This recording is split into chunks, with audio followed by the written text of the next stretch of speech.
بسم اللہ الرحمن الرحیم۔ السلام علیکم ورحمۃ اللہ وبرکاتہ۔ حضرت محمد صلی اللہ علیہ وسلم کے نور کریم کی پیدائش۔ حضرت جابر بن عبداللہ رضی اللہ تعالی عنہ فرماتے ہیں کہ میں نے بارگاہ رسالت مآب صلی اللہ علیہ وسلم میں عرض کیا، میرے ماں باپ آپ پر فدا ہوں، مجھ کو خبر دیجئے کہ سب اشیاء سے پہلے اللہ تعالیٰ نے کون سی چیز پیدا کی؟ آپ صلی اللہ علیہ وسلم نے فرمایا، اے جابر،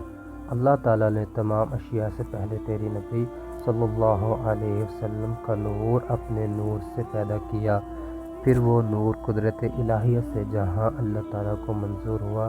سیر کرتا رہا، اور اس وقت تک نہ لوح تھی، نہ قلم تھا، نہ بہشت تھی، نہ دوزخ تھی، اور نہ فرشتہ تھا، اور نہ آسمان تھا، اور نہ زمین تھی،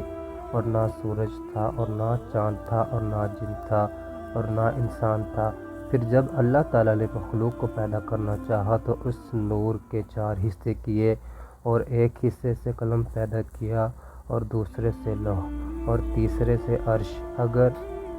حضرت ارباب بن ساریہ سے روایت ہے کہ نبی کریم صلی اللہ علیہ وسلم نے ارشاد فرمایا کہ بے شک میں حق تعالیٰ کے نزدیک خاتم النبیین ہو چکا تھا، اور حضرت آدم علیہ السلام ہنوز اپنے حمیر ہی میں پڑے تھے، یعنی ان کا پتلا بھی تیار نہ ہوا تھا۔ حضرت ابو ہریرہ رضی اللہ تعالی عنہ سے روایت ہے کہ صحابہ کرام رضی اللہ تعالی عنہما نے پوچھا، یا رسول اللہ، آپ صلی اللہ علیہ وسلم کے لیے